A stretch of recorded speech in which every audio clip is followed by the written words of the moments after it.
So, like I was saying earlier in the time, most men gonna stay. They're gonna fight it out. They're gonna do what they got to do, even though they're not getting those things that I was saying. You keep a man sexually pleased and satisfied, he's more than likely not going nowhere. You treat him right, you don't disrespect, he more than likely not going nowhere. But if a woman don't get her way, she out. I'm not happy no more. Financially, I don't like the word see we're going. Some better bail. Ask my husband all the time. How you don't be thinking about other women, bro? Like, is it hard for you not to cheat? I'm like, what do they mean? Is it hard? You have everything you need at home. I come from a household. I come from a mother that will tear her man down with her tongue. I come from a mother that I'm like, Ma, you should not be saying that to a man. So that's where I come from. And I wholeheartedly believe that it's required for any healthy relationship, for your marriage, your relationship to be your safe space. I don't need you to go outside of this home to talk to your friends that don't know nothing. I don't care.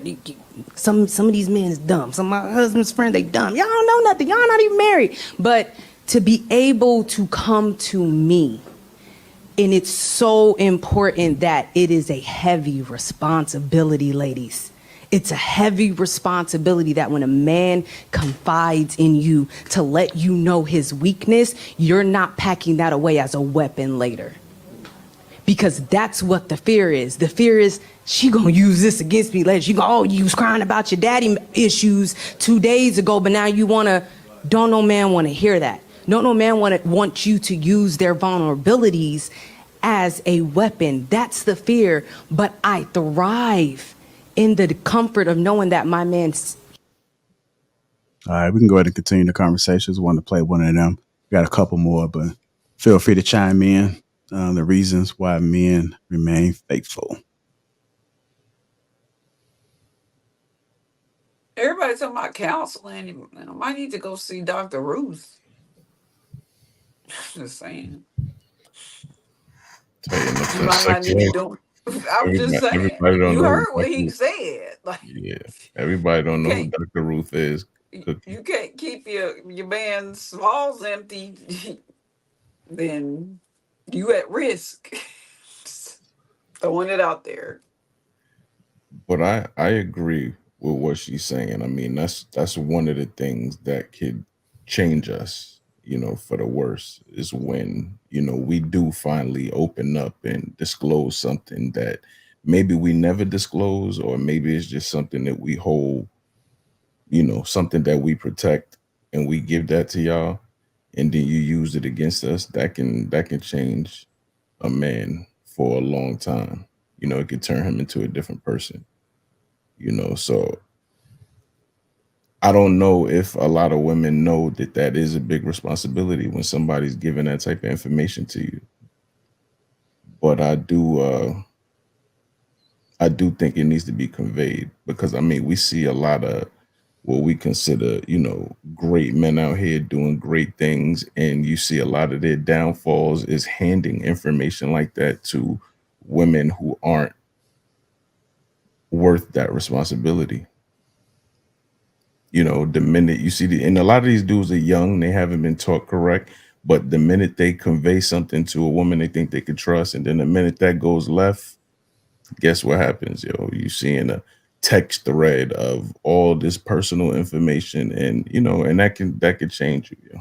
That can change you. I just wanted to add. Oh, go ahead. No, go ahead.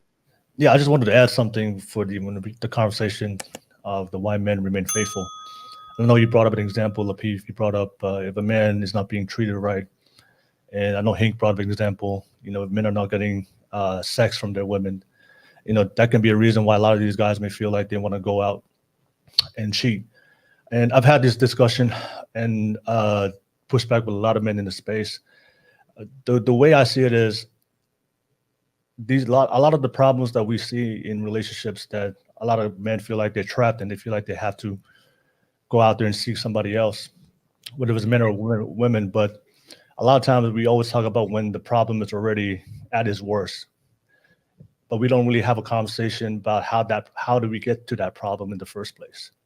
And that's just me speaking about putting the accountability more on the men, because usually the problems that we see in the relationships tend to happen over time, and eventually we'll get to a point where finally these women stop having sex with you or just start mistreating you. But the women don't just wake up one day and they say, I want to mistreat my man.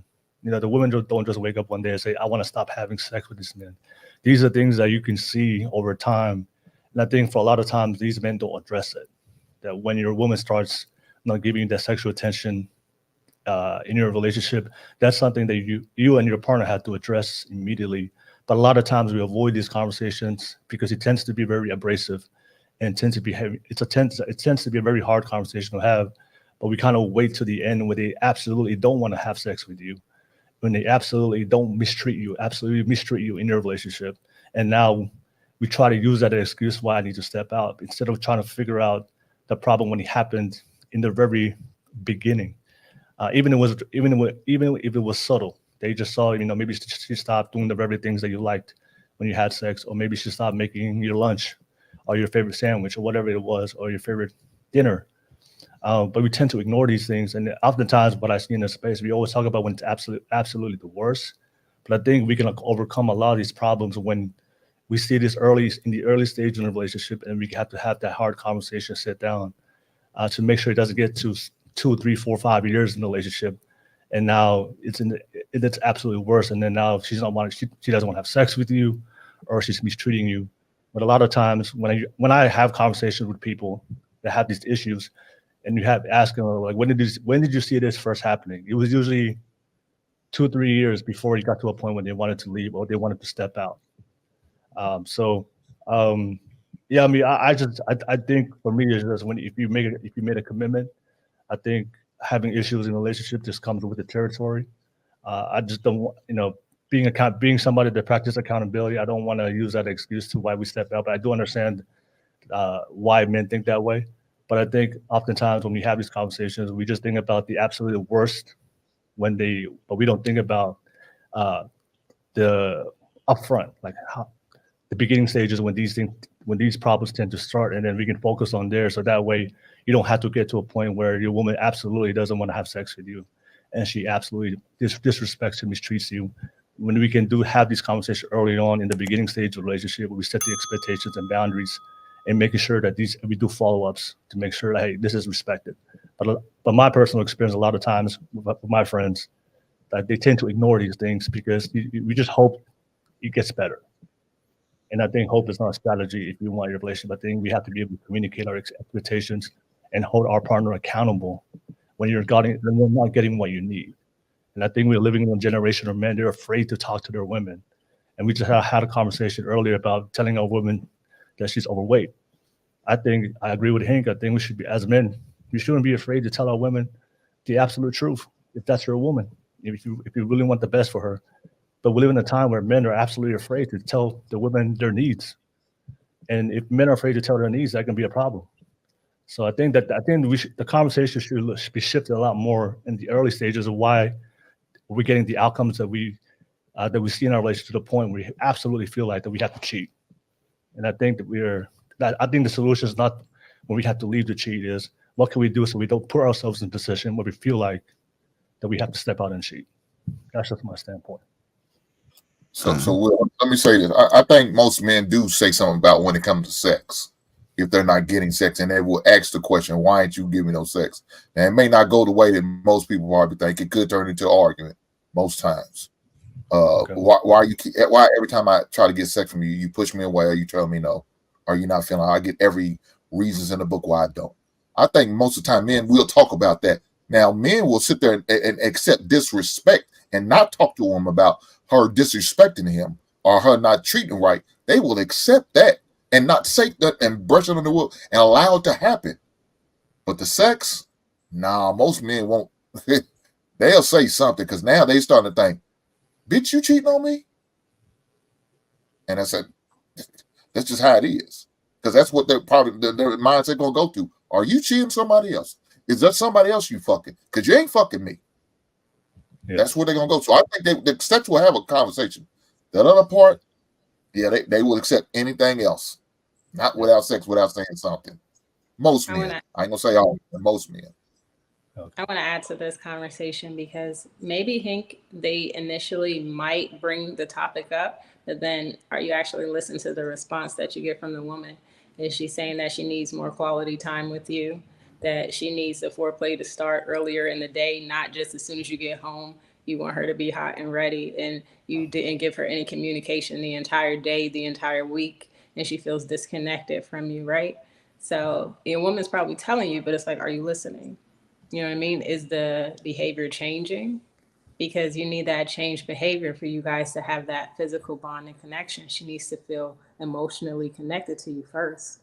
And when men learn that and not treat it like porn or not treat it like, oh, she's just this woman you're having sex with and it's like in exchange sex for money and then it's over. Like if this is a real relationship and this is your woman, you have to cater to her emotional needs for her to cater to your physical needs. These are both needs in men and women. And you have to understand both for the dynamic to last and be healthy. So I just want to add that on. But I love what Will had to say. But balance a Can I man ask can you a do question? something happens throughout the day has nothing to do with that man. And all of a sudden her emotions are all over the place. And that means dry dick for Hank. Is that what you're telling me? Hank, I don't even know what you just said. Like, I'm not even joking. Like I just Oh, hope I know you I can repeat don't. it. I can repeat it. You want me to repeat it? Yeah, go ahead. So I'm saying the man's did what you just sit there said. Woke up that morning, looked at his wife. You look so beautiful, even though you're not looking at your best with a bonnet on and you're not put together. You're beautiful. Kiss her before he goes to work. Something happens through the day, just throws her emotions all the way off. Where something happened, somebody had road rage and she blew at somebody. All of a sudden, she's on the way home. I'm on the way home, waiting, relaxing, thinking I'm ready to get some skins. But now her mood's all the way off. So now I'm dry dicking it because she's feeling some type of way because she had an issue at the grocery store. Hank, now I can't believe it, Jesus. I can't believe it, Jesus. Hank, I don't know your woman. I don't know if she's emotionally intelligent or not. No, I But didn't say my mom. I didn't say my woman. okay. I say one But my there woman. I'm just saying a woman. Okay, I just say that we can't let the outside world and what things happen at work affect our home life. Like we really can't do that as women. So I'm gonna speak to the women right now. We have to remember women that just like we have our emotional needs, if a man is meeting that, you have to meet his physical needs because he needs this to be healthy, to be happy, to be less stress, less anxiety, for his physical health to be well. He needs that sexual release. And you have to remind your woman what your needs are, but just make sure that you're meeting her needs as well. So, Hank, whatever scenario you're bringing up is not even your home scenario. So, I can't even really speak to a scenario you're bringing up because I mean, what I hear most of the time is that men are not meeting the emotional needs of women. So, that's making them turned off and not wanting to have sex. So, both needs need to be met equally. I just want to say that. Hey,